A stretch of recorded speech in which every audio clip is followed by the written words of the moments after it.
ഈ തൊപ്പിക്ക് ബ്ലോ ചെയ്ത് കൊടുക്കുന്നത് കണ്ടു എൻ്റെ അടുത്ത് പറഞ്ഞു. തൊപ്പിന്റെ സ്ട്രീമിൽ തൊപ്പി പറയുന്നുണ്ടായിരുന്നു ഷമീറിന് മമ്മു ബ്ലോ ചെയ്ത് കൊടുക്കുന്ന ഒരു വീഡിയോ ഉണ്ട്. പക്ഷെ ആ പുള്ളിക്കാരെ കാണിക്കുന്നില്ല. പക്ഷെ വേറൊരു വീഡിയോയിൽ ഇതുപോലെ അവൻ ഇവന്റെ സാധനം വെച്ചിട്ട് കിടക്കുന്ന ഒരു സാധനം ഉണ്ടായിരുന്നു. ഓക്കെ, അപ്പൊ പലരും വിചാരിച്ചു ഇത് സ്ക്രിപ്റ്റഡ് ആണ്. പലർക്കും അടുത്ത പോർച്ചലോടെ അങ്ങനെയുള്ള ഒരു ഇതൊക്കെ ടോക്കൊക്കെ ഉണ്ടായിട്ടുണ്ടായിരുന്നു. പക്ഷെ ഒരു 1 year മുന്നേ എൻ്റെ അടുത്ത് ഒരു കാര്യം പറഞ്ഞിട്ടുണ്ടായിരുന്നു. പക്ഷെ ഇപ്പൊ എനിക്ക് ആലോചിക്കുമ്പോൾ അതൊരു റിയൽ ആണോ സത്യമാണോ എന്ന് അറിയാൻ വയ്യ. ബട്ട് സ്റ്റിൽ ഞാനിവിടെ പറയാണ്. അതായത് അവിടെ MRS ഗാങ്ങിൽ നിന്ന ഒരാൾ തന്നെയാണ് എന്നോട് ഇത് പറഞ്ഞത്. അതായത് രാത്രി ടൈമിൽ അവർ ഡോർ ചാരി ഇട്ടിരിക്കുകയായിരുന്നു. ആ സമയത്ത് മമ്മു ഈ തൊപ്പിക്ക് ബ്ലോ ചെയ്ത് കൊടുക്കുന്നത് കണ്ടു എൻ്റെ അടുത്ത് പറഞ്ഞു. ഒരു പ്രത്യേക രസമുള്ള ഒരു കൊച്ചല്ലേ ഈ ഊളന്മാരെ കുറിച്ച് സംസാരിക്കാൻ വന്നതാണെങ്കിലും ഒരു പ്രത്യേക ക്യൂട്ട്നെസ്, ഒരു പ്രത്യേക രസമുള്ള ഒരു കൊച്ചാൾ. ഭയങ്കര സെൻസ് ഓഫ് ഹ്യൂമറാണ് പുള്ളിക്കാരിയുടെ ഒരു ഡയലോഗ് കേട്ടിട്ട് ഞാൻ ചിരിച്ചു പോയി. അത് നിങ്ങൾ കേട്ട് കാണും, ഞാൻ പിന്നീട് കേൾപ്പിക്കാം ഡയലോഗ്. പുള്ളിക്കാരി പറയുന്നത് ഈ തൊപ്പി ഗ്യാങ് ഇവർക്ക് ഇത് തന്നെയാണ് പരിപാടി. അതിപ്പോൾ തൊപ്പിയുടെ അന്നത്തെ സംസാരത്തിൽ നിന്ന് തന്നെ മനസ്സിലായി. അവൻ വന്നിട്ട് അത്രയും കോൺഫിഡൻ്റ് ആയിട്ട് എൻ്റെ കയ്യിൽ ഇത്ര വീഡിയോ ഉണ്ടെന്ന് പറയുമ്പോൾ ഇതിപ്പോൾ CCTV വീഡിയോ അല്ലല്ലോ, ഇത് മറ്റേ ക്യാമറ മുന്നിൽ പിടിച്ച് വായി പിടിക്കുന്നതും മറ്റേ ബ്ലോ ചെയ്യുന്നു മറ്റേ മമ്മു അന്നത്തെ ഒരു വീഡിയോയിൽ ലൈവിൽ വന്ന് പറയുന്നുണ്ട്, എന്തുവാണ് അത് BJ എന്നോ, അതായത് അതിൻ്റെ പേര് പോലും അറിയില്ലെന്ന് അവന്. അത്രയ്ക്കും മാന്യൻ, അത്രയ്ക്കും നല്ല പയ്യനാണ്. ഭയങ്കര സംഭവം തന്നെ. എന്താണേലും അടിച്ചു വിരിഞ്ഞ് വളിച്ച് നാറി എന്ന് പറഞ്ഞാൽ മതിയല്ലോ. അതിൻ്റെ ഇടയിൽ ഫസ്മിന ചേച്ചി, ഇവൻ തൊപ്പി എയറിലാണല്ലോ, അപ്പോൾ തൊപ്പി മാത്രം എയറിലായി കഴിഞ്ഞാൽ പുള്ളിക്കാരിക്ക് സഹിക്കില്ല. ഇടയ്ക്ക് നമ്മളൊന്ന് എയറിലാണെന്ന് പറഞ്ഞ ഉടനെ വന്നിരിക്കുക ചാടി കയറി. എൻ്റെ ദൈവമേ, ഒരു പാവം പിടിച്ച ഒരു ഓട്ടോക്കാരൻ ചേട്ടനോട് പോയിട്ട്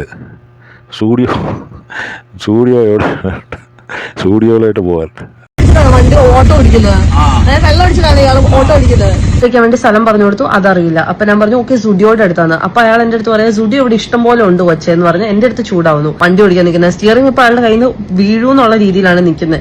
അതുകൊണ്ട് ഇയാളുടെ ലൈസൻസ് തന്നെ കട്ട് ചെയ്യണം എനിക്ക്. അയാള് വിചാരിച്ചത് സ്റ്റുഡിയോ എന്നാ, അതുപോലത്തെ ഒരാളുടെ അടുത്താണ് പോയിട്ട് സ്റ്റുഡിയോ എന്നൊക്കെ പറഞ്ഞിട്ട്. ഇവർ ഭയങ്കര മറ്റേ ഹൈടെക് ആൾക്കാരാണല്ലോ. ഇവർ ഓൺ സുഹൃത്തിൻ്റെ ഒപ്പം രാത്രി എവിടെയാണ് 9 മണിക്ക് പോലീസുകാർ വിളിച്ച ഒരു ചോദ്യമുണ്ട്, ആരാ മോളെ ഇത്, ചേട്ടനാണോ അതോ അനിയനാണോ അതോ ഹസ്ബൻഡാണോ അച്ഛനാണോ എന്നുള്ള ചോദ്യം ചോദിക്കുമ്പോഴേ അപ്പോൾ ഇവർ കൂടെ ഭയങ്കര ദേഷ്യം പിടിച്ച് ഭയങ്കര ഡയലോഗൊക്കെ പറയുന്നതൊക്കെ. എന്തായാലും ഇതുപോലത്തെ ഊളകളെ അയ്യോ തൊപ്പിയുടെ കാര്യത്തിൽ തീരുമാനമായ ദിവസം തൊപ്പിയെക്കുറിച്ച് വേറെ കാര്യങ്ങളൊക്കെ കേൾക്കുന്നത്. എന്തോ മരട് അനീഷിൻ്റെ ഒരു സഹായി ഉണ്ടല്ലോ, അവൻ്റെ പേര് മറന്നു ഞാൻ. അത് ഏതോ ഒരു ന്യൂസിൽ എവിടെയോ ഞാൻ കേട്ടത്. അയാളുമായിട്ടൊക്കെ കോൺടാക്റ്റ് ഉണ്ട്. ഈ തൊപ്പി പിന്നെ വേറൊരു തൊട്ടിത്തരം കാണിച്ചു കുറച്ച് നാൾ മുമ്പ്. തൊപ്പി ചെയ്തെന്ന് പറഞ്ഞാൽ ഒരു ട്രാൻസ്പോർട്ട് ബസ്, ഒരു പ്രൈവറ്റ് ബസ് ഡ്രൈവറിൻ്റെ അടുത്ത് കണ്ടുപോയിട്ട് തോക്കെടുത്ത് കാണിച്ചിട്ട് അത് കളിത്തോക്കായിരുന്നു എന്നൊക്കെ പറഞ്ഞാൽ അത് അങ്ങനെ രക്ഷപ്പെട്ട് അങ്ങനെ അങ്ങ് പോയി. പക്ഷേ അതൊക്കെ ഇവന് ഭയങ്കര കോൺടാക്ട്സ് ഒക്കെയാണെന്ന്. ഇവൻ്റെ ആദ്യത്തെ വണ്ടി BMW ഏതോ ഒരു വണ്ടി, അത് ഡ്രഗ്സ് കേസിലാണ്. അതിനകത്ത് ഡ്രഗ്സ് എന്തോ ഉണ്ടായിരുന്നു, അത് ക്ലെയിം ചെയ്യാൻ പോയി കഴിഞ്ഞാൽ ഇവനെ പിടിക്കുമെന്നുള്ള രീതിയിൽ, അതുകൊണ്ട് ഇവൻ അത് ഒഴിവാക്കിയെന്നോ അങ്ങനെ എന്തോ കഥകളൊക്കെയാണ്. ഇപ്പോൾ പിന്നെ ഓപ്പറേഷൻ കൂഫാനൊക്കെ ആണല്ലോ. ചെന്നിത്തല സാറ്, നമ്മുടെ സ്വന്തം ചെന്നിത്തല എന്നുള്ള രമേശ് സാറ് പല കാര്യങ്ങളും ചെയ്ത്, സതീശൻ സാറ് എന്താണേലും ഇതുപോലത്തെ പരിപാടികളൊന്നും വെച്ച് ഉറപ്പിക്കുന്ന ഒരു സാറല്ലെന്നാണ് തോന്നുന്നത്. നേരത്തെ ഒരു സാറുണ്ടായിരുന്നു, മൈലെന്നോ വളിയെന്നോ എങ്ങാണ്ട് പറഞ്ഞപ്പോൾ ഉടനെ പിടിച്ച് ഇവനെ അകത്തിട്ട് ഭയങ്കര ഡയലോഗ്, ഭയങ്കര ഇതൊക്കെയായിരുന്നു, ഷോ ഒക്കെ ആയിരുന്നു. മറ്റേ വേടനിപ്പോൾ തമിഴ്നാട്ടിലോട്ട് പോയിട്ടുണ്ട്. തമിഴ്നാട്ടിൽ പോയിട്ട് VCK എന്നൊരു പാർട്ടിയുണ്ട് അവിടെ. അത് പിന്നെ ദളിത് എന്ന് പറഞ്ഞ് നടക്കുന്ന ഒരു പാർട്ടിയാണ്.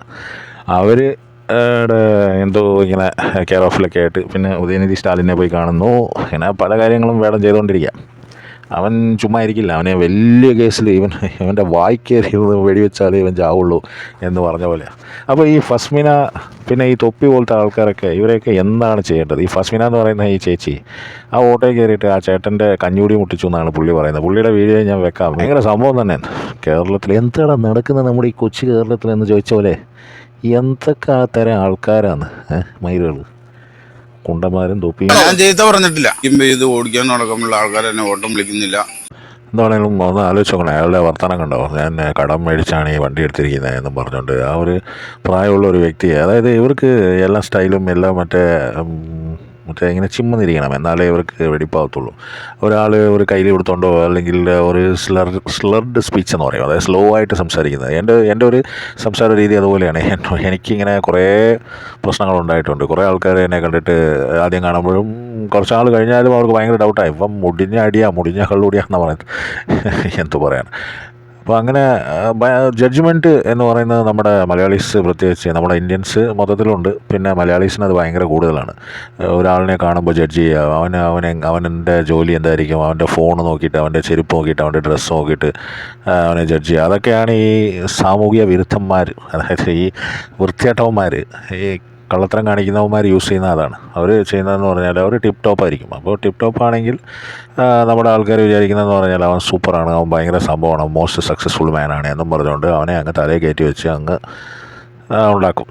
എന്നിട്ട് അവൻ അവസാനം തലയിൽ കയറിയിരുന്ന് തൂറിട്ട് അതവിടെ തേച്ച് വെച്ചിട്ട് പോവുകയും ചെയ്യും.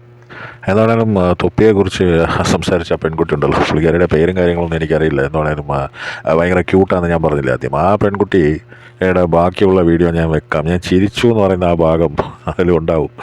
പുള്ളിക്കാരി അത് എനിക്ക് പറയാതെ വയ്യ. പുള്ളിക്കാരി പറയുന്നതാണ്, ഇനി ചിലപ്പം മമ്മു പ്രഗ്നൻ്റ് ആവുമായിരിക്കും, ഇനി ചിലപ്പോൾ മമ്മു പ്രഗ്നൻ്റും ആവും. ഭയങ്കര ടൈമിങ് അത്, ഭയങ്കര ഒരു കഴിവാണ്. ഈ കോമഡി ഡെലിവറി ചെയ്യുക എന്ന് പറഞ്ഞാൽ അതൊരു കഴിവാണല്ലോ. അതാണ് ഞാനത് ഇന്ന് മനസ്സിലാക്കിയത്. ഭയങ്കര രസമുണ്ടായിരുന്നു.